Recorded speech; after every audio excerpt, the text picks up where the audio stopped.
Hey, it's Jared, and this is the feedback. Of course, James is joining us. Hey, James. Hey, Jared. How are you? I'm doing well, thank you. And we have Latrice Pace, who you may have just seen on Iyanla Fix My Life over on the OWN network. Latrice, how you doing? I'm fine, Jared. Hi, James. Hi, Latrice. Hi.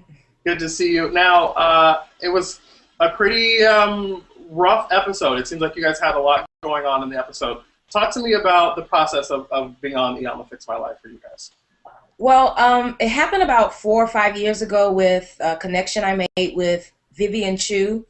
I met her through her husband, Ray Chu, where I was doing some work on the set of BET Sunday's Best. Mm-hmm. And I was contracted as a background vocalist, and from there, I actually ended up doing a couple of jobs with Ray Chu. And Vivian and I, we connected and we stayed connected. At the time, we were trying to work on something for my family, to help us to motivate us and, get an incentive to lose the weight and get healthy. But that was before my brother had passed. And since then, my brother passed. And I was like, okay, we need to try to revisit this again because we need help. And that's when the Iyanla show came out, and she was like, hey, I'm friends with the Iyanla. Let's try to see if this is a possible avenue. And that's now, was everybody into it right off the bat, or did it take some work to get everyone involved? It took some work. It took a couple of family meetings, mm-hmm. a couple of conference calls, and I think they went on a few fasts and prayed and shut in and all of that. But I'm exaggerating. But, no. Do you mind sharing who was the most difficult sister to convince to get up there? I will say the most difficult sisters to convince were the ones that did not participate. Which were Melanda, I believe, right? Melanda chose to participate. Melanda participated because she'd had a light stroke prior to taping, and she didn't get to participate. Okay. But she did want to. I'm trying to go through the sisters in my head and see who didn't participate. Hold on. If you call the names, that's fine, but I'm not going to call their names. Okay. We could do some deductive reasoning to figure that out. But Absolutely. How many days did you guys shoot with Iyanla? We only shot for 1 day, but because of the extensive issues, there were some conversation about 2 or 3 days of taping, but we were able to do it in 1 day. Okay. And what did you feel like was the outcome? What do you feel like you guys got out of it? I can only answer for me. I feel like for me as a person, what I got from it is that I was pretty much on the right path, and it was like a little pat on the back to continue, but also you can go a little further, stretch yourself a little more. You can do a little more homework, a little more digging, and just making sure that I'm resolving and healing, and that's pretty much it. Yeah. Being more aware of myself and where I am and what I want and all of that. Okay. James, go ahead.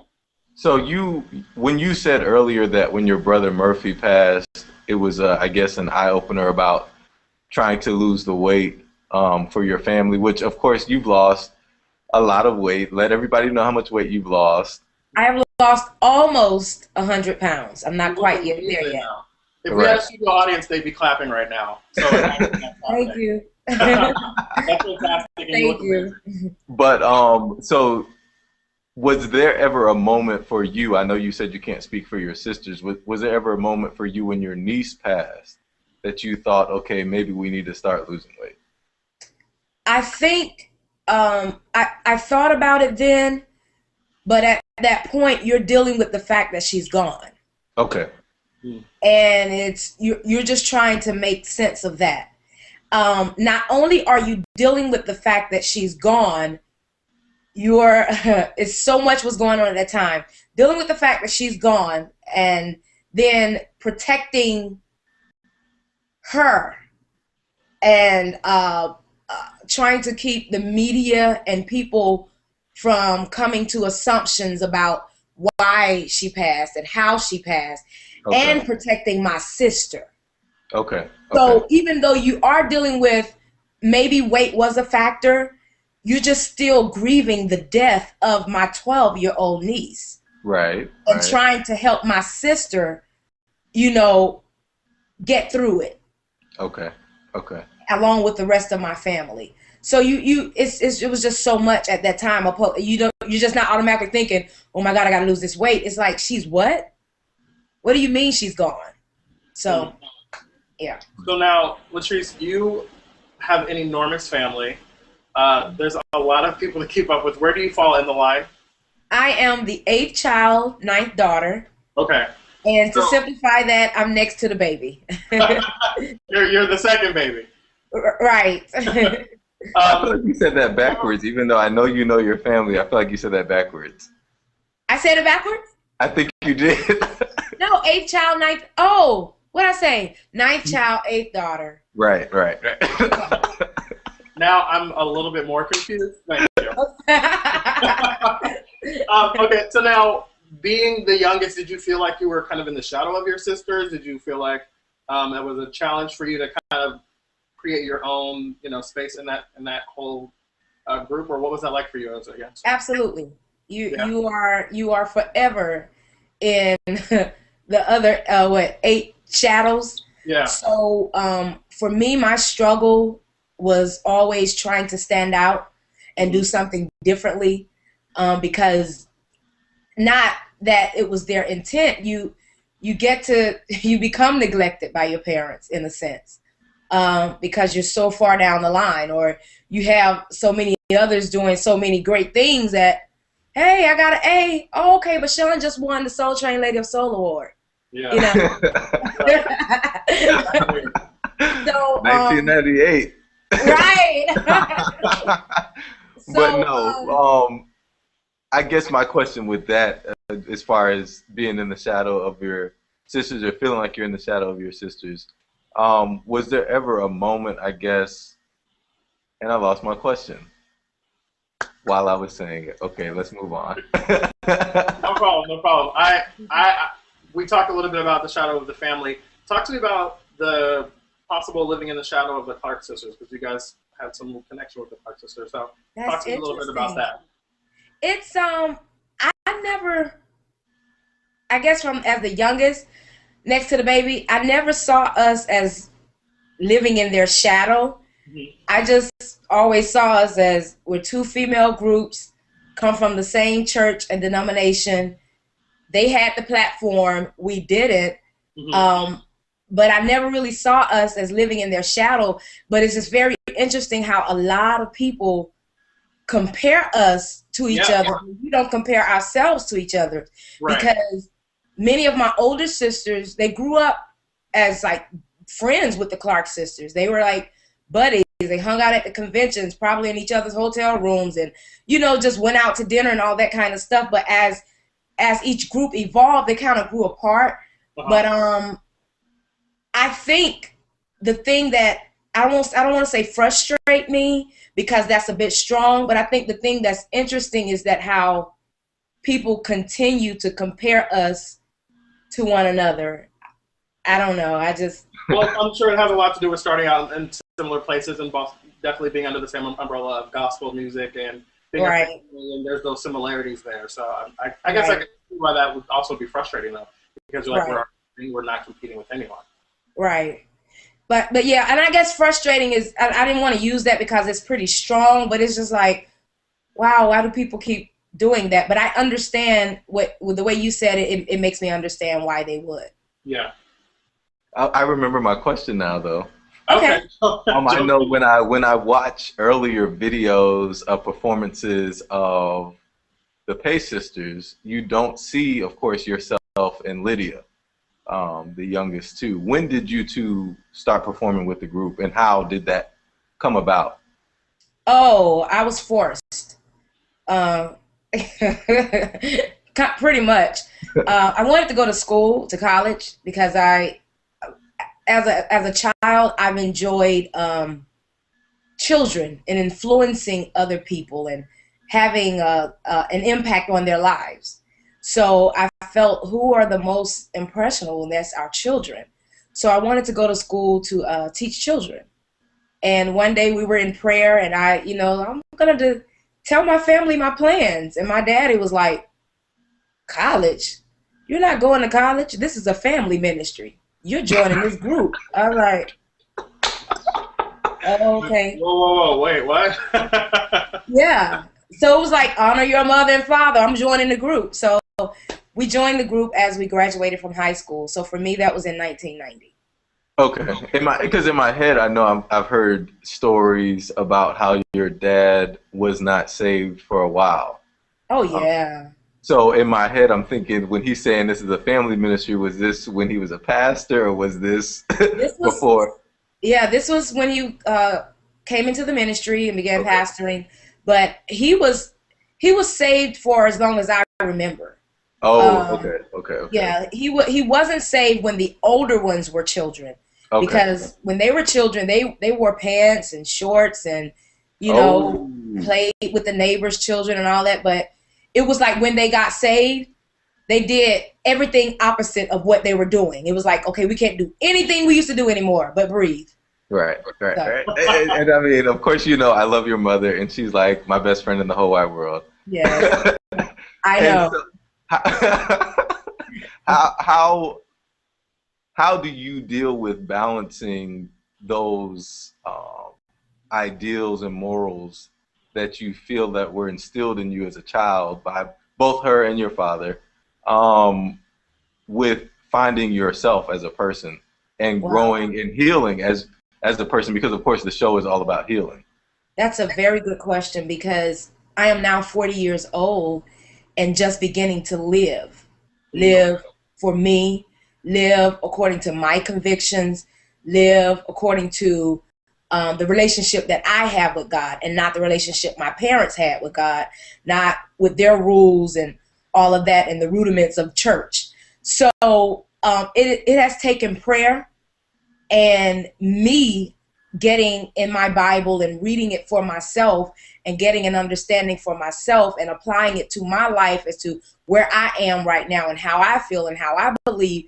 It has taken me doing that to find that balance. I believe when I went on a road to do theatrical productions, that was my going away to college. A lot of people go to college and find themselves. That the world, traveling, was my college. It was my finding myself experience. For the first time, I think I was 20 or 21 years old, I was traveling with a stage play, and I went out and bought a pair of pants. I bought my first pair of pants at 20 years old, and I put them on, and I was just waiting for this big ball of fire to fall out of the sky. You going to hell, I didn't, and really I was waiting for something to happen, but I didn't feel any different. It didn't make me feel fast. It didn't make me feel mannish. It didn't make me feel any different than I just have on pants. Yeah. So it took prayer, getting in the Word for myself, and hearing God for myself about my life to find that balance. I'm curious, because you talked about being 4 years old now and kind of starting to live for yourself and kind of being able to have your own experience. How do you feel like your own experience of God and faith and religion and life in and of itself, how do you feel like it's changed now that you're getting to kind of make your own decisions and being your own woman? How life has changed? What's different now for you? Now Wow. Number one, I'm not as judgmental. Okay. When I was younger, oh my goodness, I would preach to my friends, you wearing earrings and God said that ain't right. You doing this and you that, and I saw you over there. I was always judging everybody because of what they had on or what I felt like they should have been doing or didn't do, or who I saw them with, and it's like, oh my goodness, that's not my place. It was like God was like, all I asked you to do is to love. Can you do that? Just love.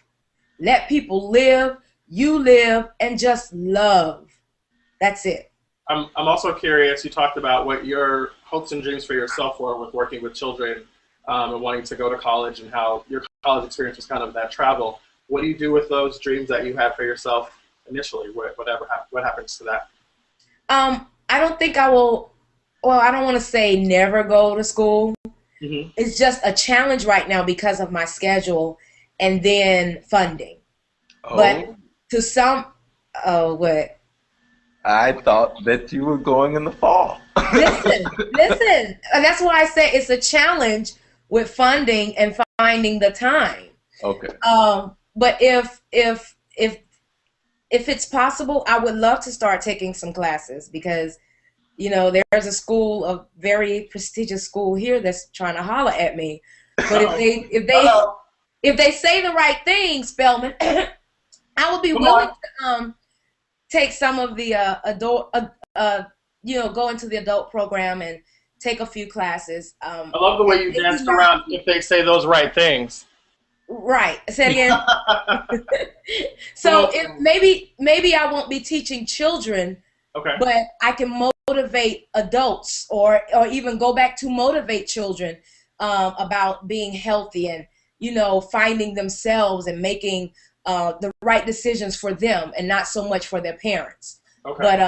But maybe some other way of teaching and not so much in the classroom. Okay. I want to talk to you a little bit more about your father. Talk to me about how it affected the group when he passed away. When my father passed, it was pretty much like my brother. It was like a part of our covering was gone. Mm. But the covering part wasn't as devastating because it's like, okay, we still have Murphy. We still have a man in the house, but he was daddy yet and still, so it was just, I don't know, you just kind of feel a little vulnerable and exposed because daddy isn't there to protect or to provide for when you get in a jam. Now, His wit and his humor, you miss that. There's a hole in your life. my Baptist ear hears you say your covering was gone. Talk to me about what that feels like. I mean, that's got to be a little nerve-wracking, a little scary. As a covering, that's the person we're taught, the person that's head of the home. Yeah, of course. And pretty much we know God governs our lives, but you go to that person, that covering, that head, that person, because they're wise and they have wisdom. So if there's a decision or if there's something you want to talk about or if there's a guy you want to talk about, and yes, I could talk to my dad about, young men that I was interested in, you no longer have that. Mm-hmm. So to an extent, I believe a lot of time God, he will remove things that you feel are helpful, but they can become crutches so that you can totally rely and lean on him. But that there was a hole, that covering. You just kind of feel like, okay, what do I do now? But I knew that God was there, to step in, like, hey, I am Father. James? Okay. I was going to, I guess, ask about when I know when I was younger, the first Pace sister I've ever met, and I don't think you even know this, was Duranis. I thought it was June. Okay. No. Duranis did like a month-long revival at my church when I was in high school. That sounds like Duranis. And she, while she was preaching, she mentioned, not casually, but she kind of mentioned about being molested and or raped as a child by a family member. Mm-hmm. And of course, tonight on the show, she discussed that. How did that feel to you to know that this particular family member, Who we won't name. no, right, of course not, did that to your sister? Of course, the first thing was anger. And then it was, I don't know, it was just like, how did I not know that? Or why didn't she tell us that? It made me feel bad because it's like I didn't know this, so do I really even know my sister? But also at the same time, I'm thinking about her ways and different things she does, or how she would say things that always seemed a little interesting to me, but it all began to make sense, and it was adding up. And it was like I felt so much, it's like I understood her for the first time. Mm. She's in her 50s, I'm in my 40s, and I understand my sister for the first time, because now I realize the pain that you have been carrying for so long, or the secret that you have been carrying for so long. And like I said, of course, anger towards that family member, mm-hmm. but he wasn't around as much when I was a child. So I knew him for who he was, but I didn't know him like that's my favorite relative or anything. Right. Tell me about how that coming out impacted the group of you. How did you guys coalesce around her, or did it break up the group, or talk to me about that? We were actually sitting in the living room when she said it, and it was really kind of like being blindsided, because I totally wasn't expecting that. I didn't. So you're thinking, oh my God, these cameras. You're not really thinking about the cameras, but then you kind of are like, whoa, what is going on? Like, I totally didn't expect it. We didn't surround her because Iyanla she had her process mm-hmm. of how it was going, of how everything was coming out or whatever, and resolving it. So she just pretty much let Nisi talk. And after that happened, she asked us, did we know or how we felt about it. So once the cameras were off, we did embrace our sister. And I think later on they even show a moment where another revelation comes out and we all embraced each other, because there was so much about each other that we didn't know had happened in each other's lives. Wow. Yeah. But if that had happened in any other setting, we immediately would have embraced each other. Yeah. So it sounds like kind of experiencing those hard moments together did kind of bring you together, even in spite of the differences that brought you to that place. Am I right? Right. And experiencing it or finding out about it with the world. Yeah. Yeah. So what has the experience been like for you guys now post-show? Having shot the show and gone through that whole process and had those hard conversations and all that, what is it like for you guys today? I know for me, when I got home, because we were in a house all together, and it reminded me of my childhood, how we all lived together and we ate breakfast together and we did lunch together and dinner together, and we would just sit around and watch TV and just sing and play or whatever. Coming back home, I realized how lonely I was. I also realized how much I had isolated myself from my family and really didn't know it. And it wasn't intentional. It's just that I was finding me and living my life and, working, grinding, doing me. It was an eye-opener at how much we didn't know each other as adults. We still saw each other as the kids we were. Yeah. And didn't realize the experiences that had changed and even shaped our lives. So coming home and the next day picking up the phone and asking, how are you? It wasn't, for me, it wasn't routine. It was a real question. It wasn't just kind of an expression. It was a real. Absolutely. I wanted to know, how are you? Like I have time. Let's talk. Mm-hmm. Or what's going on in your world? And then we always say, I love you before we hang up, but I felt it. It's like I feel it differently now. And it is like I say it differently now. It's not just, all right, love you, bye-bye. It's like, all right, I love you. Okay, bye-bye. It was just, don't laugh at me. But that's how it was. I feel like that was you being theatrical for a moment. You're I can be a bit dramatic. I try to tone it down. Okay. But hey, I'm theatrical pace. Right. I guess for me, I want to know, how did that experience help you all go back into the studio to prepare for this new album that's about to come out? it helped a lot because one of the things Iyanla said was that you all are singing, but you don't have a voice. Yes. And I think from that clip, many people thought, oh, she's talking about skill or technique or whatever. But it was so much that we had repressed, so much that we went by somebody else's plan, or Murphy said we're going to do this. Murphy said we're going to wear that. Murphy said we're going to go here. So it was never an input, or daddy said. So it was never, okay, no, this is what I want to do. Or this is, and that's what I'm going to do, you know. So it was never that. This time, going in the studio, everybody had a voice. How do you all feel about this song? Or, you know, what message do we want to send? And, you know, who do we want to work with?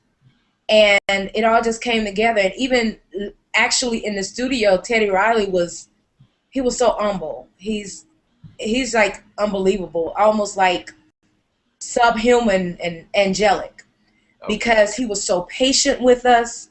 He was very mild-tempered, very soft-spoken, and it was like he was learning us. He literally let each one of us have our moment in that booth to try to figure out, okay, let me hear your weakness and let me hear your strength, and let me try to work around that and not feel like, okay, I'm just going to use these two to lay all the vocals and then we'll let y'all come around and do, you know. But he was very sensitive to each and every one of us. We had a voice. Okay. That's pretty good. I mean, because of course, anybody who has heard your music or the group's music has heard there are certain times where or certain tracks you hear Latrice on top, middle, bottom, or you hear, you know, right. I mean, so I think that's nice. That's nice. Right. And I'm a Pace sister, but I'm not the Pace Sisters. Exactly. So not only was I adamant about that, I think we all were. I was very adamant about that. I'm not about to lay all these tracks. You know, each and every one of us have a voice. Right. So let's figure out how to use that. Plus, y'all ain't paying me scale. Right. Oh gosh, I can't take it. Just for the people watching who don't know, talk a little bit about who you have worked with, who you are currently working with outside of the group, because you did mention how there was a period in your life where you were out grinding, making money, working, and I'm sure some people may or may not know how Jarrett mentioned earlier the Clark sisters. You did background vocals on their last project. Absolutely. Their Grammy Award-winning project. And can I say this? It was such an honor to have done that, because it wasn't so much that because I worked with Donald and connected with Donald and we're friends, you know, it wasn't like, oh, she get to do it because she's hooked up with Donald. But Karen suggested me. Karen asked for me. And I was like, wow, what? Absolutely. You know, I was going to do it anyway. But that was such an honor to have been asked for, you know. Okay. So, yeah. Okay. Oh, but who else I've worked with? Donna Lawrence, of course, the Clark sisters, William Murphy, Byron Cage, Micah Stampley, my sisters, Sean, my brother, and the Voices of Power, Jennifer Holliday. I'm so excited about Jennifer Holliday's new project because I absolutely did all of the background vocals on her new CD that's coming out. Ann Nesby, she was the first artist to ever take me on tour with her and Al Green. I just worked with a lot of people, a whole lot of people. Hezekiah Walker, yeah. Okay. Now, my last question, asking about the show that you guys just did with Iyanla, I'm curious about, is there anything that's now left unresolved that you feel like you guys still need to work on together? And then I want to talk about this new music. Yeah, there are some things that that have been left unresolved that we need to work on together. It concerns me that some of my sisters felt like the process wasn't beneficial. And I would be less than a sister and less than the loving being that God commanded me to be, to just say, well, I got what I needed from the process, deuces, or, you know, you you on your own or you figure it out. But it concerns me that, you know, two of them felt like it wasn't beneficial. So that does need to be resolved. And I won't rest until it is, till we really talk it out and try to, you know, make it beneficial for them.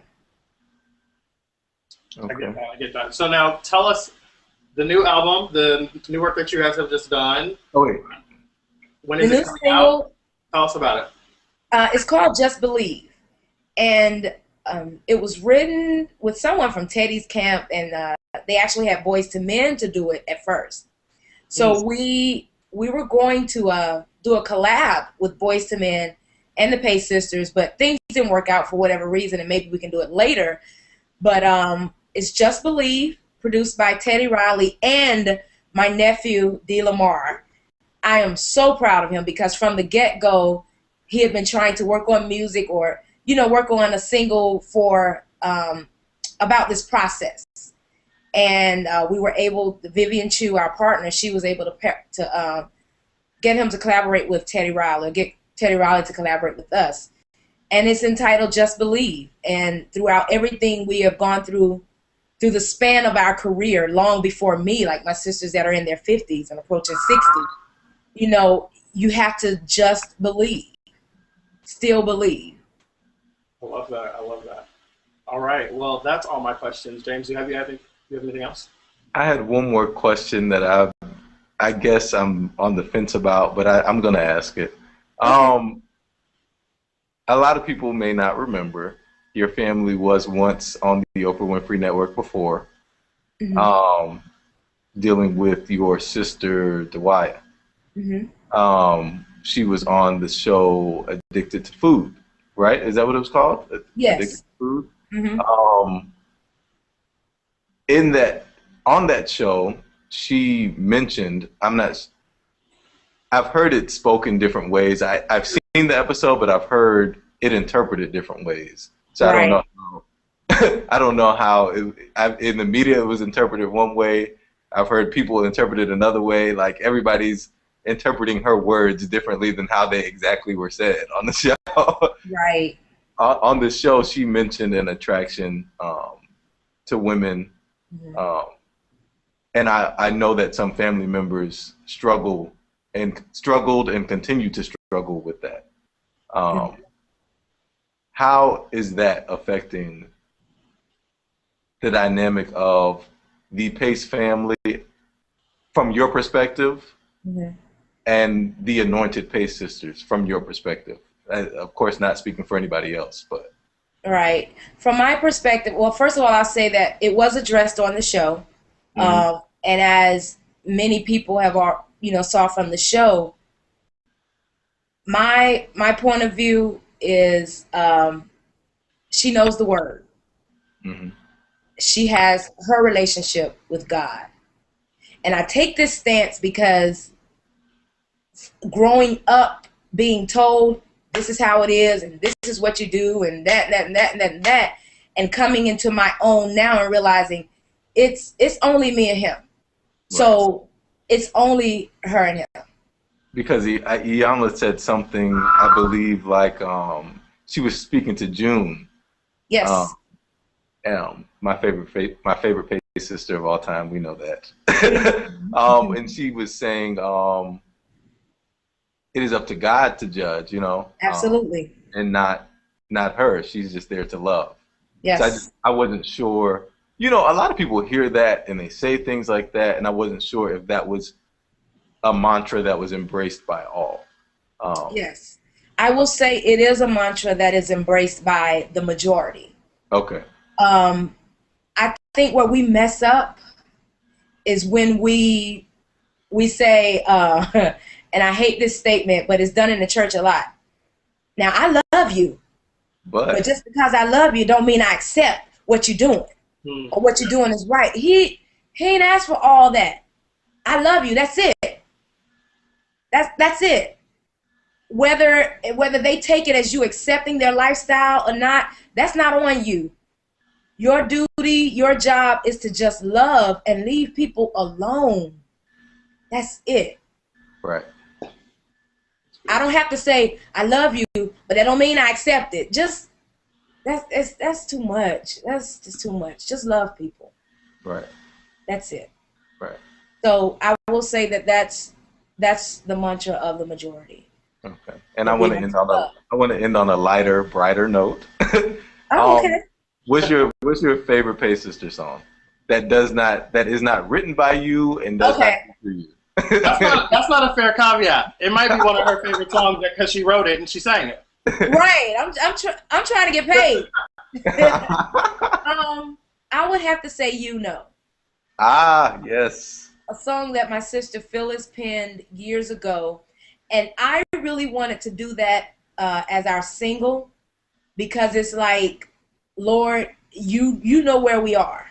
You know what we need, and it really speaks to where we are now. Not saying that Just Believe doesn't, because it's requiring faith and us believing to still be in the game. Right. You know, to still be striving and to actually feel like, okay, we can go in the studio and do something again, or we can hit a stage and be still be effective and still be good, and not just be average or whatever. So I would say it's You Know. Yeah, I think me and you are on the same page as far as I don't know if you remember me saying that should have been the single. Yeah. You know? Yeah, you know it. Yeah, but for political reasons, our partners felt that would be the best one, and produce. And I mean, I'm sure they're very smart and business savvy, so I'm sure they know what they're doing. But I believe it's going to still be on. I'm going to fight for it to be on the new CD. Okay. And now that you are out of my best friend's house, Miss Betty Ann Pace, and you listen to music outside of gospel music, who is your favorite R&B singer today? Ooh. Okay, I have two. And not because of her, I'm not going to say why. One, Mary J. Blige. Okay. Because she is just soulful. I feel her, and I love her style, her fashion sense. Mary J. Blige. Two, India.Arie. Her musical content. Nice. I can put on any song of India.Arie, and it feels like, oh my God, I should have written that. Like, that girl, she gets me, know, and she can just sing. What I love about India is you can listen to her music and then put it away and then pull it out again and listen to it later and feel a whole new thing about it. Absolutely. And it'll touch you in a different way and speak to you in a different way. And absolutely. Like the Bible. Yes, indeed. Yes, indeed. So Mary J. Blige and India.Arie. All right, so we've got to end with two things. One, you have to make sure to tell us the name of the album and when it's coming out. Just Believe. It's out now at all digital outlets, especially iTunes. Just Believe by the Pace Sisters. Available now. Awesome. And then also tell us where we can find you in social media. You can find me on social media. Facebook, I have 2 pages. Latrice Pace, and then it's Latrice A. Pace. I suggest Latrice A. Pace because the other is full. Twitter, Latrice Pace. Instagram, Theatrical Pace. And I also have a website, latricepace.com. We'll have all the infomercial for myself. Definitely. We'll have all those links in the description below this video. Latrice, we thank you so much for joining us. We really appreciate you spending the time to talk to us. Thank you. Thank you. Bye.